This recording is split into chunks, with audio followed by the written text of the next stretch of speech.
There is a specific weight to a certified letter that you can feel before you even tear the perforated cardboard strip. It's heavy. It feels like judgment. It feels like a headache wrapped in government-grade cardstock. I was standing in the middle of my driveway, the asphalt radiating a shimmering heat that made the air wobble around my ankles. It was a Tuesday. I should have been at work, but I'd taken a half day to fix a leaky faucet, thinking I was going to have a productive, responsible afternoon as a homeowner. Instead, I was holding this envelope, staring at the return address. The Oak Creek Estates Homeowners Association. The stamp wasn't even licked. It was one of those printed postage meters. Cold and efficient. I looked up from the envelope to my house. It was a house. A perfectly good, standard American house. 2 stories, attached garage, decent shingles, and painted a color that the Sherman-Williams catalog called sand dune. It was beige. A nice, warm, inoffensive beige. It was the color of coffee, with exactly 2 creamers in it. It was the color of a golden retriever puppy, if you squinted hard enough. It was clean, it was fresh. I had painted it myself literally 11 months ago. I ripped the strip. The letter inside was printed on thick, cream-colored linen paper. The header featured the Oak Creek logo, an oak tree that didn't actually exist in the neighborhood, and a creek that was really a drainage ditch behind the Circle K. Dear Mr. Henderson, it has come to the attention of the Architectural Control Committee, ACC, that the exterior maintenance of your property at 742 Evergreen Terrace has fallen below the community standards required to maintain the visual harmony and vibrational integrity of Oak Creek Estates. I blinked. Vibrational integrity? I kept reading.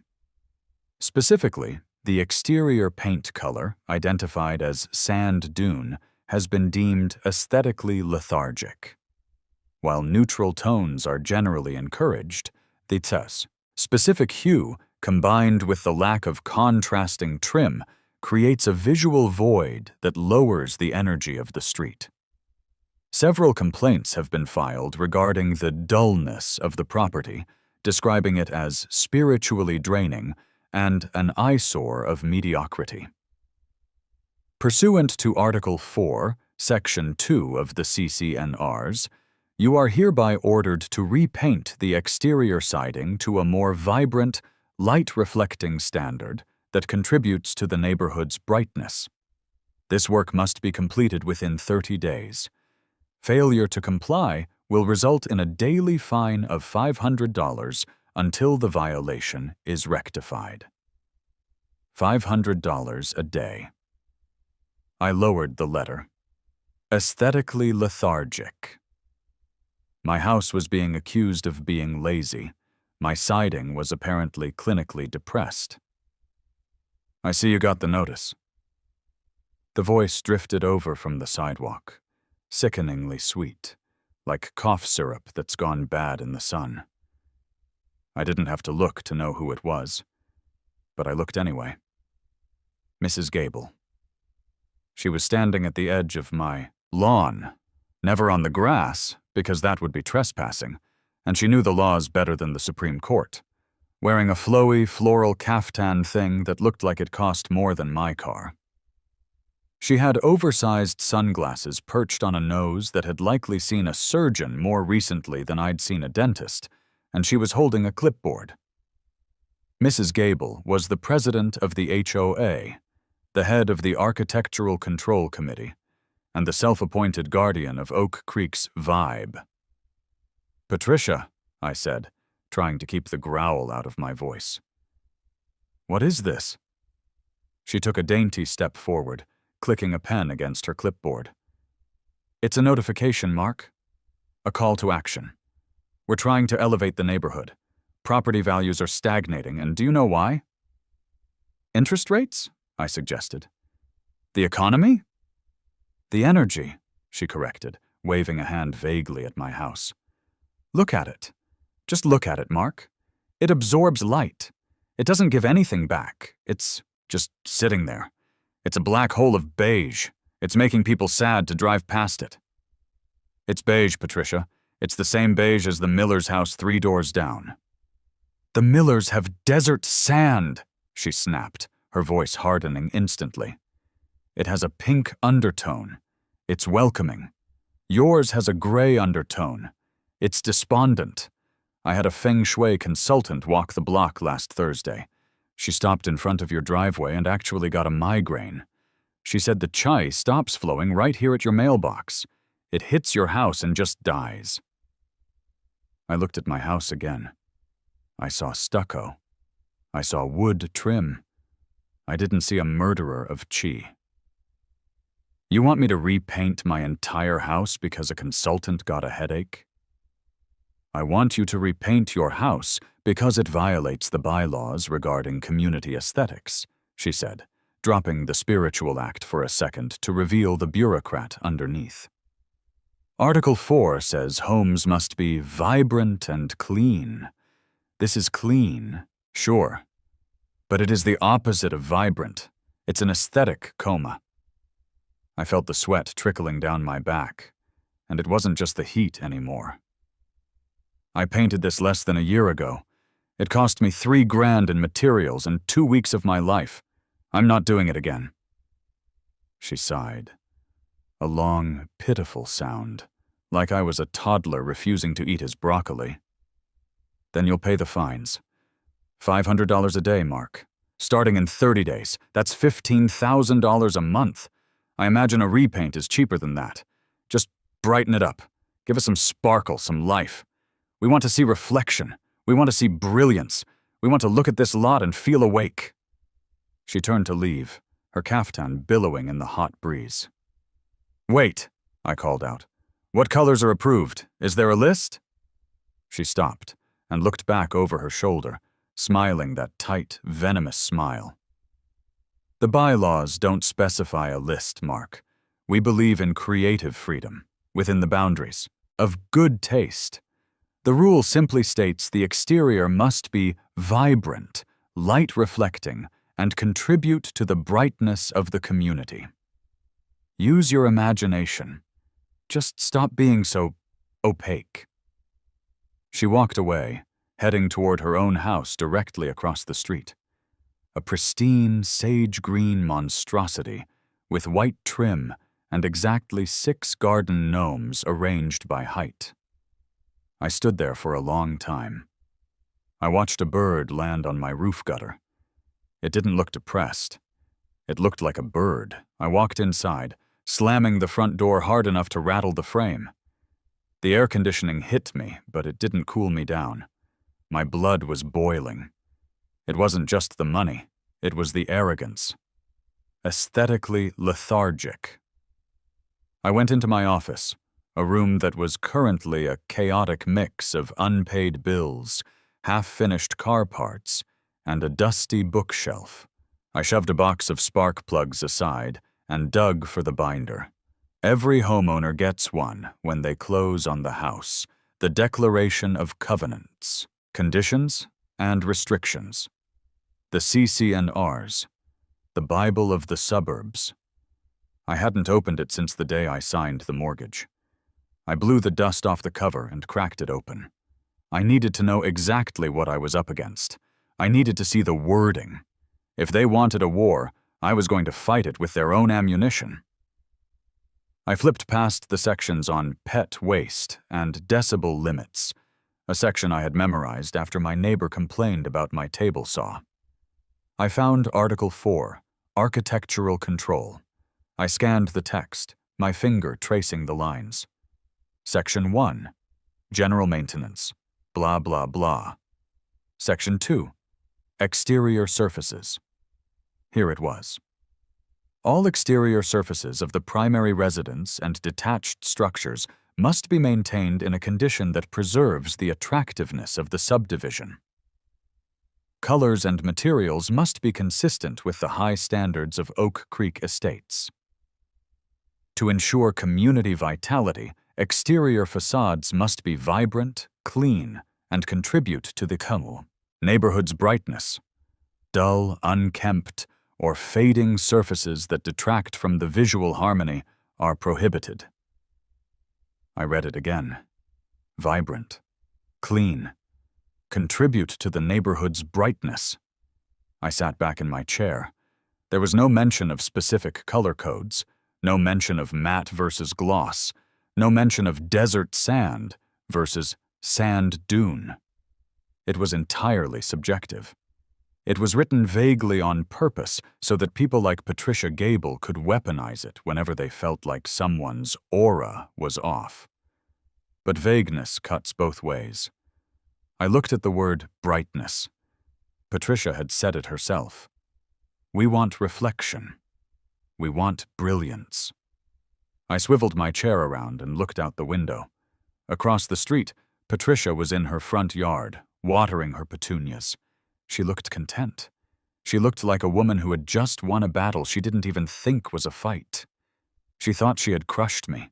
She thought I would go to Home Depot, buy 5 gallons of Sunbeam Yellow, and meekly repaint my house like a good little drone. She wanted light reflecting. My eyes drifted to the corner of my desk, where a sample piece of polished aluminum sat. I worked in industrial supply chain management. Specifically, I sourced materials for commercial skyscrapers and high-end automotive facilities. I used that piece of aluminum as a paperweight. It was a sample of ACM, aluminum composite material. This specific sample was Superchrome 3000. It wasn't just silver. It was a mirror. I picked it up. I could see my own face in it perfectly, distorted only slightly by the curve of my thumb. It caught the light from the desk lamp and threw a dazzling beam across the room, hitting the opposite wall with a spotlight intensity. I looked at the sample. Then I looked at the CC&Rs. Must be vibrant. Check. Must be clean. It's literally polished metal. Dirt slides right off. Must contribute to the neighborhood's brightness. A slow, cold grin spread across my face. If I covered my house in this, I wouldn't just contribute to the brightness. I would be the brightness. I would be the sun. I pulled up my email. I needed to contact Big Jim. Jim was a contractor I dealt with for work. He didn't do residential. He built casinos. He built car dealerships. He built things that required cranes and steel permits. But he owed me a favor from when I expedited a shipment of steel beams for him last year during the supply chain crisis. I dialed his number. "Mark?" His voice boomed over the speakerphone. It sounded like he was standing next to a jackhammer. "What's up, buddy? You need those invoices?" "No invoices, Jim. I need a quote." "For the warehouse project?" "No," I said, leaning back, spinning the chrome sample in my fingers. "For my house." "Your house? What, you doing a remodel? Kitchen, bath?" "Siding," I said. "Exterior siding." "I don't do vinyl, Mark, you know that. I'm an industrial guy." "I don't want vinyl, Jim. I want ACM panels. The mirror finish. The high polish stuff we used on the facade of that tech center in downtown Phoenix." There was a silence on the other end of the line. The jackhammer noise seemed to fade away.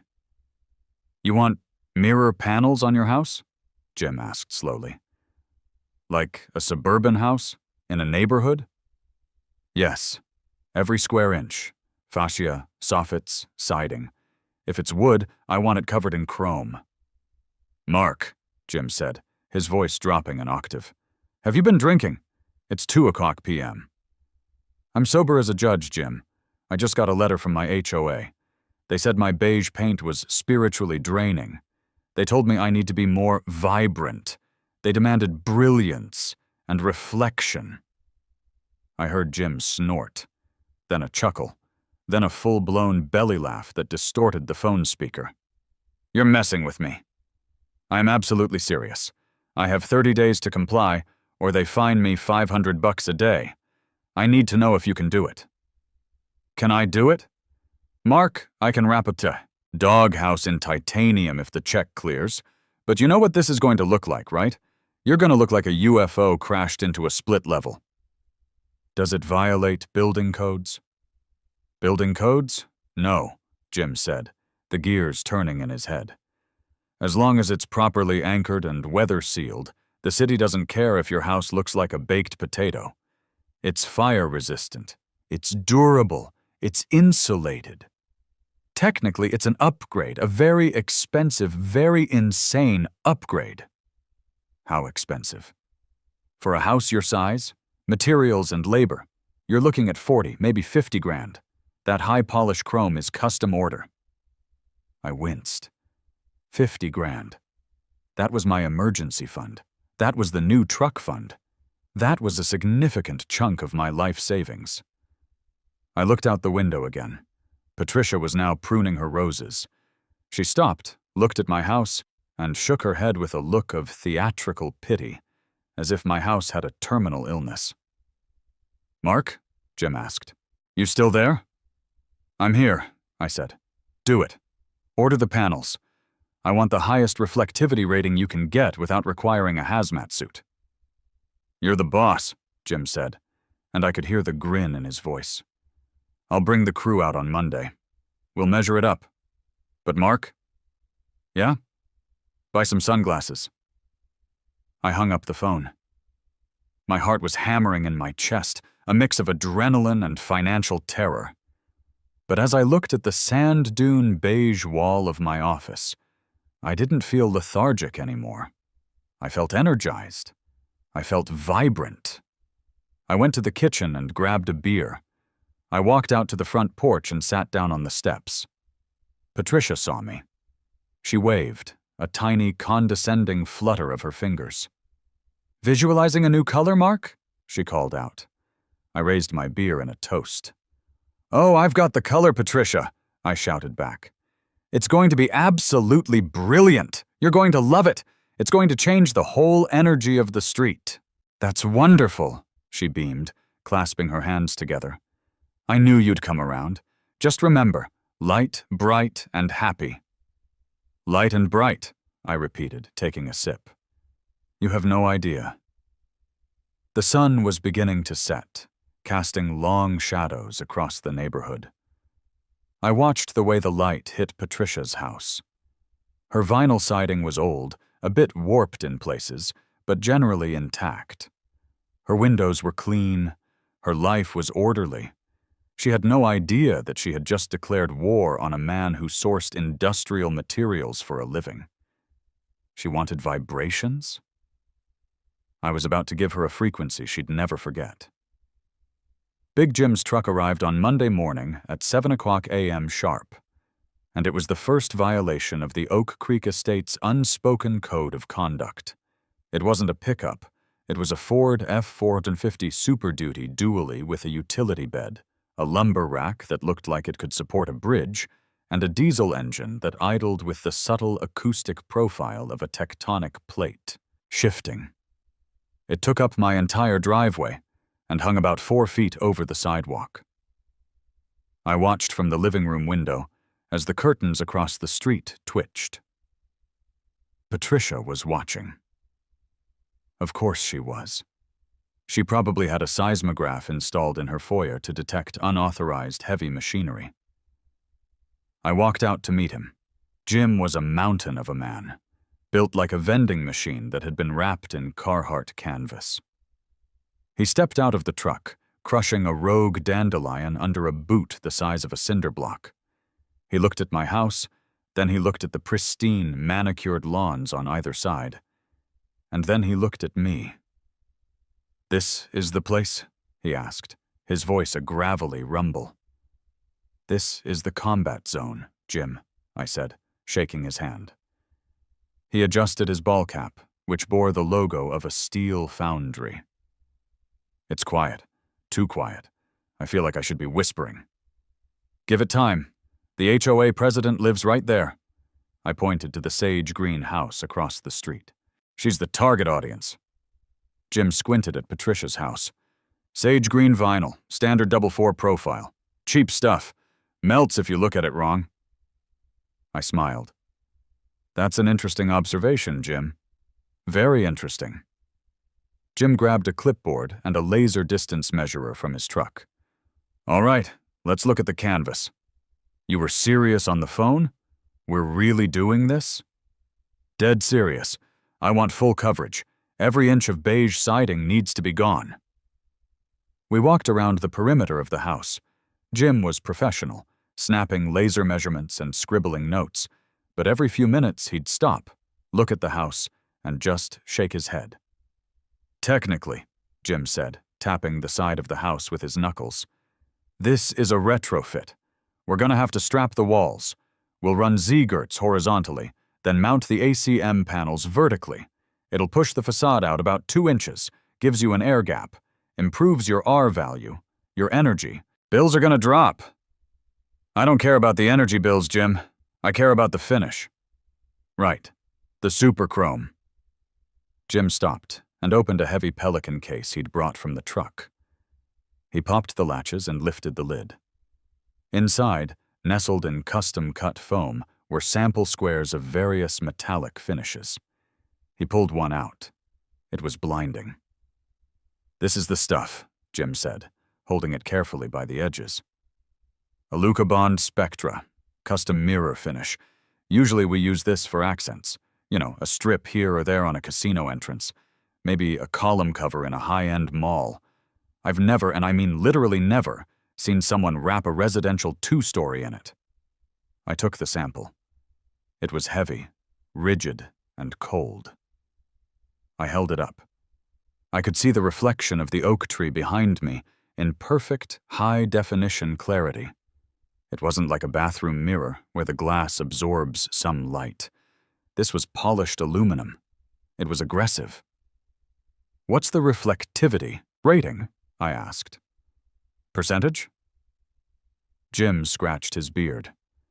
It's about 98% specular reflection. Basically, if light hits it, it comes back. It doesn't get absorbed. It bounces. You do the whole house in this, and you're essentially building a lighthouse, but without the spinning light. It's just static brilliance. Is it durable? Mark, this stuff is rated for hurricanes. It's got a Kynar clear coat that protects the polish. UV resistant, scratch resistant, graffiti resistant. If someone keys your house, the key will probably break before the panel does. Perfect, I said. How soon can we start? Jim looked at his notes. I can get the material here by Wednesday. It's sitting in a warehouse in California. My supplier has been trying to offload it for 3 years. Nobody wants 10,000 square feet of mirror. They'll probably throw a party when I place the order. Do it, I said. And Jim, I need it done fast, before she figures out what's happening. She? Jim jerked his head toward the street. Patricia.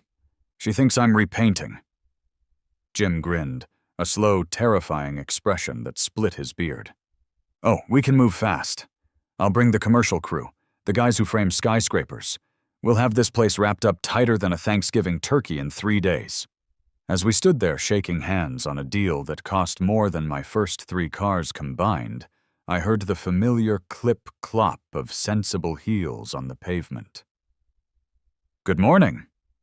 I closed my eyes for a second, summoned my inner Zen master, and turned around. Patricia was standing at the edge of the driveway, eyeing Jim's truck with deep suspicion. Good morning, Patricia, I said. This is Jim. He's my color consultant. Jim, to his credit, didn't laugh.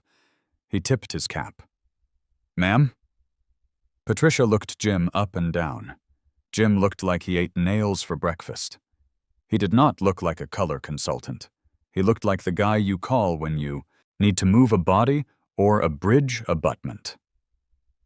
I see, Patricia said, her voice dripping with skepticism. I'm glad to see you're taking this seriously, Mark. Though I must say, usually consultants bring swatch books, not heavy machinery. Big job requires big tools, Jim said, his voice deadpan. Well, Patricia sniffed, turning her attention to the house. I certainly hope you're steering him toward something warm. We were discussing Tuscan sun, or perhaps harvest gold, something that feels like a hug. Jim looked at me. I looked at Jim. We're going for something very energetic, Jim said solemnly. High impact. We want the house to really interact with the environment. Interact, Patricia repeated, tasting the word. I like that. Yes, connectivity, harmony with the elements. Oh, it'll harmonize with the elements, all right, Jim said, especially the sun. We're thinking of a finish that really captures the essence of the Arizona sky. Sky blue? Patricia frowned. Blues can be tricky. They can be cold. Not blue, I interjected. Just sky. Patricia looked confused, but she didn't want to admit she didn't understand, so she just nodded sagely. Well, I look forward to the application. Just remember, Mark, you have 26 days left. Clock is ticking. She turned and marched back to her house. Jim watched her go. Then he looked at the sample in his hand. Then he looked at her vinyl siding. She has no idea, does she? Jim asked. Not a clue. This is going to be fun, Jim said, tossing the sample back into the case. I'll draft the contract. You wire the deposit. We ride at dawn on Wednesday. The next 2 days were an exercise in anxiety. I walked around my house, saying goodbye to the beige. I actually started to hate it more, now that I knew it was doomed. Patricia was right about one thing. It was boring. It was the architectural equivalent of oatmeal. I spent the time reading the bylaws again, just to be absolutely sure. I highlighted the words vibrant, clean, and brightness. I even looked up the legal definition of siding versus paint. The bylaws mentioned exterior surface material must be high quality. ACM panels were the highest quality. They were used on airports. You couldn't get higher quality unless I gold-plated the damn thing. Wednesday arrived, and with it, the invasion. It wasn't just Jim's truck this time. It was a fleet. 3 white vans, a flatbed delivery truck carrying crates of aluminum framing, and a lull, one of those telescoping forklifts that beeped incessantly as it backed into my driveway. The noise was incredible. The clank, clank, clank of steel scaffolding being erected echoed through the cul-de-sac like a drum solo from hell. The neighbors came out. Not just Patricia. Old Mr. Henderson, no relation, from next door came out in his bathrobe. The young couple with the terrifying toddler from down the block stopped their stroller. They watched as a team of 6 guys, all wearing neon yellow vests and hard hats, swarmed my house. They didn't use brushes or rollers. They used impact drivers and hammer drills. Zzzt-chunk. Zzzt-chunk. The sound of the Z-girts being screwed into my studs was rhythmic and loud. Patricia was on my lawn by 8:15 a.m. "Mark!" she shouted over the noise of a chop saw cutting aluminum. "Mark, what is happening?" I walked over, holding a cup of coffee, wearing earplugs which I made a show of removing. "Good morning, Patricia. Just prepping the surface." "Prepping?" she shrieked, pointing at the metal framing that now grid-lined my house. "You're attaching metal bars to the structure. This is supposed to be a paint job." "Actually," I said, pulling a folded piece of paper from my pocket, "the letter demanded I address the exterior surfaces. It didn't specify paint. It demanded vibrancy. I realized paint just wasn't going to cut it. It wasn't vibrational enough. So I'm upgrading the cladding." "Cladding?" Her eyes bulged. "What kind of cladding? Vinyl? Hardy board?" "Better," I said. "Composite, top of the line, very modern, very clean." She looked at the metal frame. "It looks industrial. It looks like you're building a jail." "It's the understructure, Patricia. The bones. You have to have good bones to support the energy.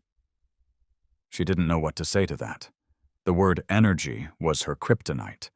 If she argued against it, she was arguing against her own pseudo-spiritual philosophy. Well, she huffed, it better be tasteful. If you put up corrugated tin like some sort of Appalachian shack, I will have the legal team on you so fast your head will spin. Trust the process, I said, winking.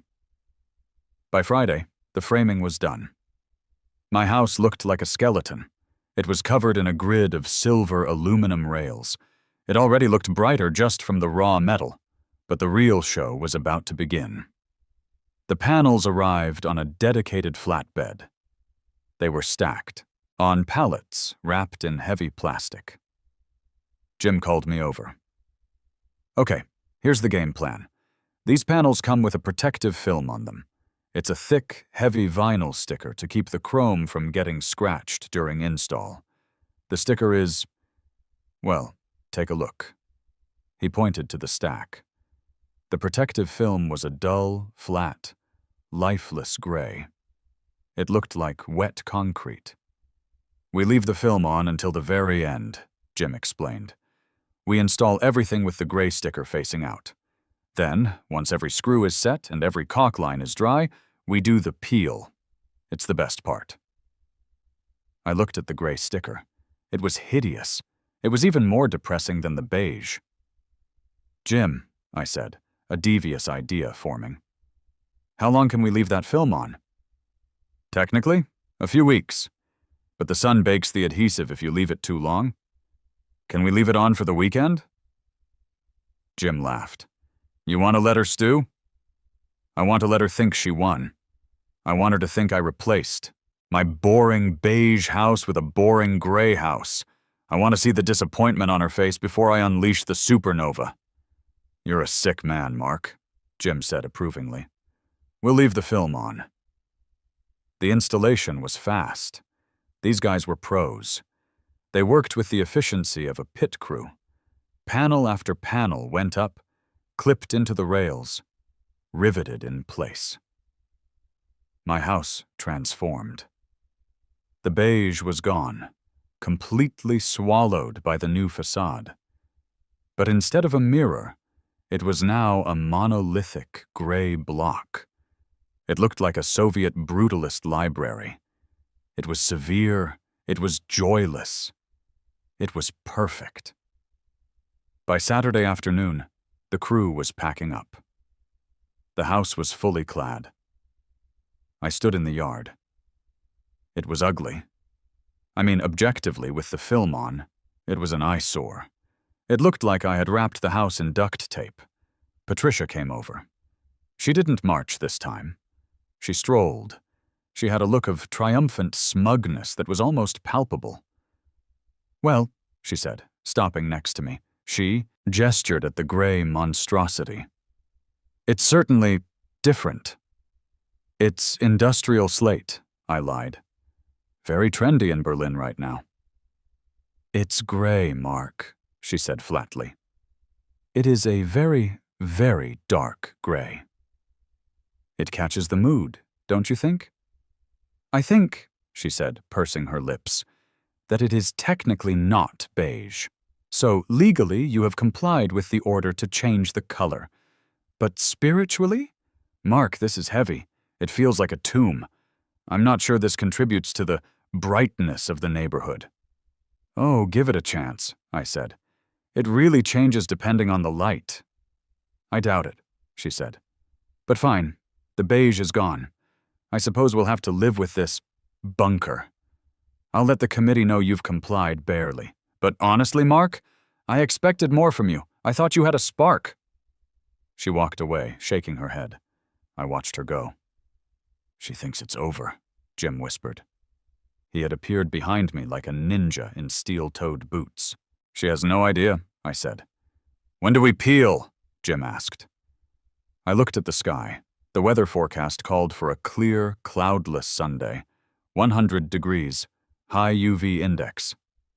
Tomorrow morning, I said. Sunday, the Lord's Day. Let there be light. Sunday morning dawned hot and bright. The air was already shimmering at 8:00 a.m. Jim brought the crew back, but this time they weren't carrying drills. They were empty-handed. They were the reveal team. We started at the back of the house, just to get the rhythm down. The film was tough. You had to catch the corner with a fingernail or a plastic blade and then pull.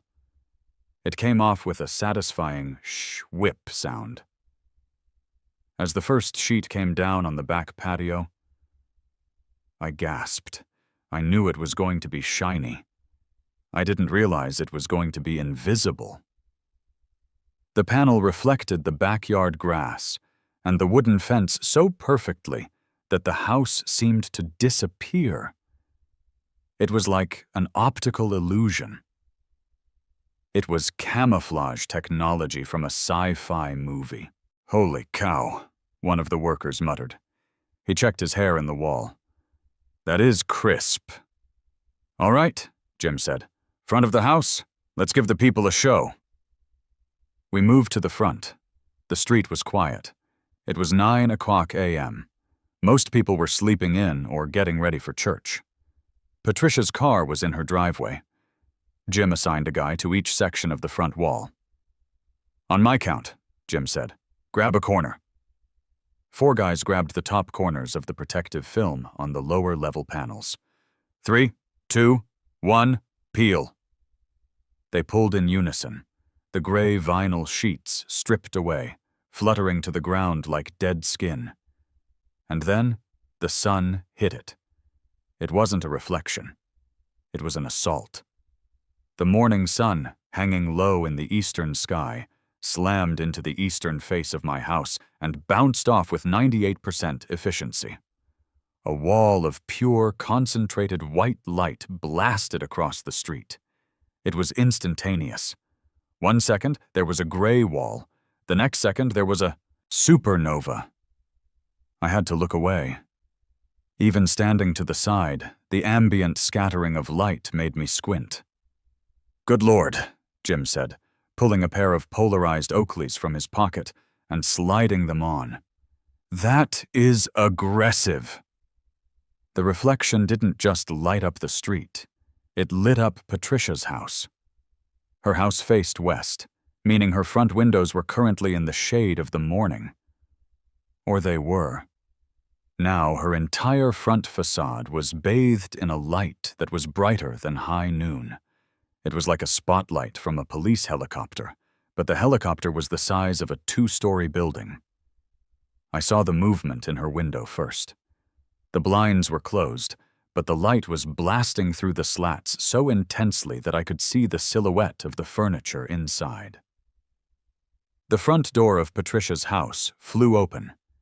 She stepped out, wearing a silk robe and holding a coffee mug. She looked up, expecting to see, I don't know, a nuclear explosion? A meteor? She looked directly at my house. She screamed. It wasn't a scream of terror, exactly. It was a scream of sensory overload. She dropped her coffee mug. It shattered on the porch, but nobody looked at it. She threw her hands up over her face, shielding her eyes like a vampire exposed to dawn. "Mark!" she shrieked. "What did you do?" I was already wearing my aviators. I walked to the edge of the driveway. The heat coming off the reflection was palpable. It felt like standing next to a bonfire. "I brightened it up," I yelled back. "Is it vibrant enough for you, Patricia?" "I can't see," she yelled, stumbling back toward her door. "It's blinding. Turn it off." "I can't turn off a house, Patricia.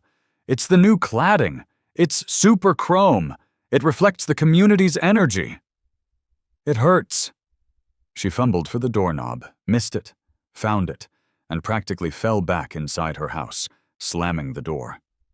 The reflection remained, burning a rectangular hole of brilliance into her front porch. Jim was laughing so hard he had to lean against the truck.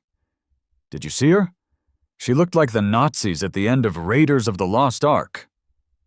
"We're not done," I said, looking at the second story. "We still have the top half to peel." By noon, the entire house was stripped. The gray film was piled in a dumpster. My house was now a monolithic, seamless mirror. Cars were slowing down as they drove past. People were stopping. A jogger actually ran into a stop sign because he was staring at his own reflection in my garage door. But the real problem, or the real solution, depending on your perspective, was the physics of the situation. As the sun climbed higher, the angle of the reflection changed. In the morning, it was a broad wash of light. But my house had architectural details. There was a bay window on the second floor. The panels there were angled slightly. Jim noticed it first. "Mark," he said, pointing at the street. "Look at the asphalt." I looked. There was a spot on the blacktop, right in the middle of the road, that was shimmering. Not just heat shimmering. It looked like the road was soft. "Focus point," Jim said. "The bay window is acting like a concave mirror. It's focusing the beam." "Where is it tracking?" I asked. We watched. As the sun moved west, the focused beam of light moved east. It crawled across the asphalt. It crawled up the curb. It began to creep across Patricia's lawn. It hit a plastic pink flamingo near her mailbox. We watched in fascinated silence. The flamingo didn't melt immediately. It took about 30 seconds. First, the beak drooped. Then the neck went soft. Then, the whole bird just collapsed into a puddle of neon pink goo. "That," Jim said, checking his watch, "is impressive." "It's heading for the house," I said. The beam continued its slow, inevitable march. It hit the violently happy petunias. They wilted instantly, turning brown and crispy in seconds. And then, around 2:00 p.m., the beam hit the huts, siding. Patricia's house was clad in vinyl, polyvinyl chloride. It has a melting point of roughly 160 degrees Fahrenheit. The focused reflection from my house, amplified by the angle of the bay window, was easily pushing 200. It started subtly. The horizontal lines of her sage-green siding began to waver. They looked like wavy lines in a cartoon. Then they started to sag. It looked like the house was having a stroke. The siding unzipped from the locking tabs. Huge sheets of vinyl began to curl and droop, sliding down the Tyvek wrap underneath like mozzarella cheese sliding off a hot pizza. I stood there, beer in hand, watching the slow-motion destruction. "You know," I said to Jim, "I think she was right. The neighborhood really does feel more vibrant now." Jim took a swig of his water. "Vibrational integrity restored, boss." Suddenly, Patricia's front door opened again. She came out, wearing sunglasses this time, and a wide-brimmed hat. She looked at my house, shielding her eyes. Then she looked at her own house. She saw the melted flamingo. She saw the scorched petunias. And then she looked at the wall next to her front door. A 3-foot section of siding had pooled onto the porch floor. She touched the wall. She yanked her hand back with a yelp. She turned to me, her face a mask of pure, unadulterated fury. "You are burning my house down!" she screamed. "I'm not doing anything," I shouted back. "I'm just existing. It's the sun, Patricia. It's nature. It's the energy flow." "I'm calling the police," she shrieked. "I'm calling the fire department. This is arson. This is an attack with a deadly weapon." "It's a house," I yelled. "It's a stationary object." She fumbled for her phone, dialing frantically. I looked at Jim. "Here we go." "I'll get the popcorn," Jim said. The fire truck arrived first. You could hear the sirens from miles away. They turned into the cul-de-sac and immediately slammed on the brakes. The Driver had been blinded. The fire truck came to a halt at a weird angle. Firefighters piled out, looking confused. They were wearing full gear. They looked at my house, squinting. Then they looked at Patricia's house. The captain walked over. He was a big guy, older, with a mustache that had seen some things. "Who's the homeowner?" he barked. "I am," I said, stepping forward. "And her?" He pointed to Patricia, who was currently hysterical, pointing at the melted siding. "Neighbor." The captain walked up to my house. He stopped about 10 feet away. He put his hand up, feeling the heat radiating off the wall. "What is this material?" he asked. "Polished aluminum composite," I said. "Non-combustible. Class A fire rating." "It's a mirror," the captain said. "It's highly reflective siding," I corrected. He turned and looked across the street. He saw the path of destruction. The flamingo, the flowers, the sagging vinyl. He walked over to Patricia's house. He pulled out a thermal imaging camera. He pointed it at her wall. 210 degrees, he muttered. "He's burning me out," Patricia yelled, grabbing the captain's arm. "Arrest him! He's focusing a death ray on my house!" The captain looked at her, then back at my house. He took off his helmet and scratched his head. "Ma'am," the captain said, "he's not doing anything. His house is just sitting there. He did it on purpose. He knows the sun sets in the west." "Well, yes, ma'am, the sun has been setting in the west for quite some time now. He clad his house in mirrors to melt mine." The police arrived next. Officer Miller. I knew Miller. He was the one who came out when I had the table saw incident. He looked tired. He walked up, put on his sunglasses, and looked at the scene. "Mark," Miller said. "Officer, your house is bright." "Compliance, officer. HOA demanded vibrancy." Miller looked at the melted siding across the street. He looked at the perfect, shimmering surface of my house. He looked at the smoldering remains of the flamingo. "Is that a flamingo?" Miller asked. "It was," I said. "Now it's abstract art." Miller sighed. He walked over to Patricia and the fire captain. "Is there a fire?" Miller asked. "No active flame," the captain said. "Just radiative heating. The vinyl is failing structurally due to thermal exposure." "So no crime?" Miller asked. "I don't know," the captain said. "Is it illegal to be shiny?" Patricia lost it. "It has to be illegal. Look at the damage. He has to pay for this. He has to take it down." Miller walked back to me. "Mark, look. It's a bit much. You're melting her house." "Officer, the HOA bylaws state that exterior surfaces must be vibrant, clean, and contribute to brightness. They do not specify a maximum reflectivity. I am in full compliance with the written rules. If her siding is not heat-resistant enough to handle the neighborhood's new brilliance, that sounds like a code violation on her part. Maybe she used cheap materials." Jim chimed in from the sidelines. "Standard vinyl siding is rated for 165 degrees. He's right. She went with the budget stuff.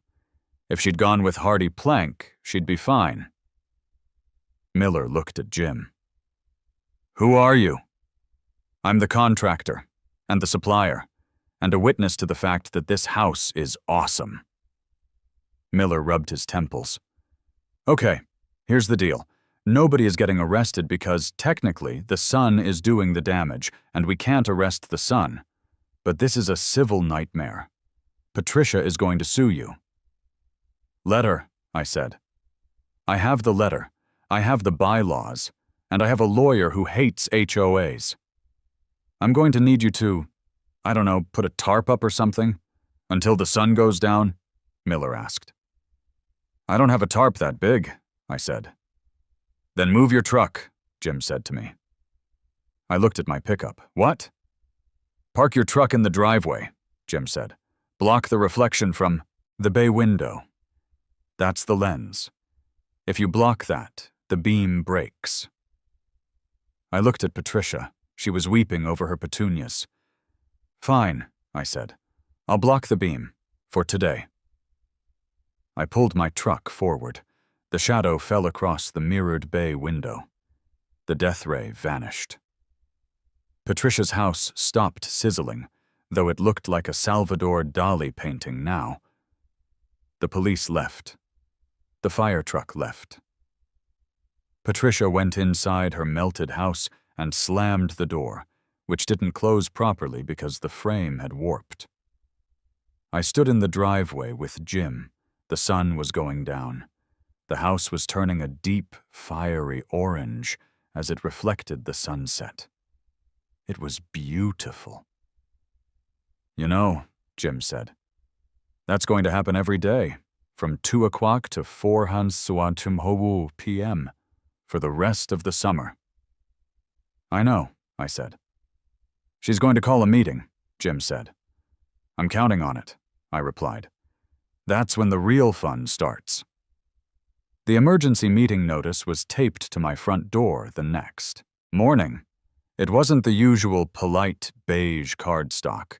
It was neon orange, the color of a traffic cone, and it was taped up with blue painter's tape, which felt like a personal attack on my aesthetic. Emergency meeting of the Board of Directors topic. Hazardous reflective surfaces and arson by architecture. Time, 7 o'clock p.m. Tonight, location, Community Rec Center. Arson by architecture, I read aloud, chuckling. That was actually catchy. I wondered if Jim could put that on a business card. I spent the day prepping. I didn't go to work. I went to Kinko's. I had the original letter Patricia sent me blown up to poster size and mounted on foam core. I printed out the bylaws. I highlighted the sections on vibrancy and community brightness in yellow highlighter so bright it was radioactive. I also printed out the spec sheet for sage green vinyl siding, specifically the section labeled thermal distortion temperature, 165 degrees. At 6:45 p.m., I walked to the community center. Jim met me in the parking lot. He was wearing a collared shirt, which looked wrong on him, like putting a tuxedo on a grizzly bear. He was carrying my foam core exhibits. You ready for this? Jim asked. I was born ready. You bring the laser pointer? Got it. The community center was packed. Usually, HOA meetings are attended by 3 people. Patricia, the treasurer, a guy named Gary who slept through everything, and maybe one unlucky soul trying to get permission to build a shed. Tonight, it was standing room only. The entire neighborhood was there. They wanted to see the man who had turned the sun into a laser weapon. As I walked in, the room went quiet. Then, a few people started whispering. I heard Sun King and Solar Flare. I nodded politely. Patricia sat at the head table. She looked exhausted. Her hair was a little frazzled, and she was wearing dark sunglasses indoors, presumably because the memory of my house was still burned into her retinas. She banged the gavel. It sounded weak. This emergency meeting is called to order, she announced, her voice trembling with righteous indignation. We are here to address the atrocity at 742 Evergreen Terrace. Point of order, I said, remaining seated but speaking clearly. The agenda calls it hazardous reflective surfaces. Let's stick to the official terminology. Patricia glared at me. Mr. Henderson has covered his house in industrial mirrors. As a result, my property has sustained significant thermal damage. My siding is destroyed. My landscaping is incinerated. This is a clear violation of everything. Decency, safety, common sense. Which bylaw? I asked. Excuse me? Which bylaw did I violate, Patricia? I stood up. Jim handed me the poster board with the blown-up letter. I set it on an easel facing the crowd. This is the letter I received 30 days ago, I told the room. In it, President Gable states that my previous paint color, sand dune, was, quote, aesthetically lethargic and lowered the vibrational energy of the street. She demanded I make the house vibrant and light-reflecting to contribute to the brightness of the community. I turned to the next board. A photo of my house in all its chrome glory. I complied, I said. I sourced a material that is 100% vibrant. It is the most light-reflecting material commercially available. I have raised the energy of this street to levels previously thought impossible by physics. You melted my house! Patricia screamed, standing up and pointing a shaking finger at me. You did it on purpose! I did not control the sun, Patricia, I said calmly. The sun did what the sun does. It shone. My house simply vibrated the energy back. Now, let's talk about your house. Jim handed me the next board. It was the spec sheet for her vinyl siding. This is the technical data for the siding on the president's house, I explained to the captivated audience. It is rated for 165 degrees Fahrenheit. That is the standard for economy-grade vinyl. Now, we live in a climate where ambient temperatures hit 110. Surface temperatures in direct sun can hit 150 naturally. The reflection from my house added maybe 40 degrees? 50. If Mrs. Gable had invested in high-quality materials, like, say, hardy board or brick, her house would be fine. But she chose the cheap stuff. Her house melted because it wasn't strong enough to handle the brilliance she demanded. A murmur went through the crowd. I saw heads nodding. These were people who had been fined for weeds, for trash cans left out 10 minutes too long, for mailbox posts that were the wrong shade of brown. They smelled blood. This is ridiculous, Patricia sputtered. The board moves to fine Mr. Henderson the maximum amount of $5,000 for creating a nuisance, and hereby orders the immediate removal of the mirrors at his own expense. Seconded, mumbled Gary, the treasurer, waking up briefly. Furthermore, Patricia continued, gaining steam, since the damage to my home was caused by an HOA-mandated change, I am motioning that the repairs to my siding, estimated at $25,000, be covered by the HOA Emergency Reserve Fund. The room stopped murmuring. It went dead silent. Excuse me, shouted Mr. Henderson, the neighbor, no relation. You want us to pay for your melted siding? It is an HOA matter, Patricia insisted. The association is liable. The association didn't tell him to turn his house into a disco ball, someone shouted from the back. Actually, I interjected, tapping the poster board. You did. We need sparkle. We need brilliance. Your words, Patricia. I meant yellow paint, she shrieked. I meant a nice, cheerful yellow, not this death ray. You didn't specify, I said. And because you were vague, I was creative. Now you want the neighbors to pay for your mistake? You want to drain the reserve fund, money meant for the pool and the gate repairs? To fix your cheap vinyl because you couldn't handle the reflection of your own demands? The mood in the room shifted violently.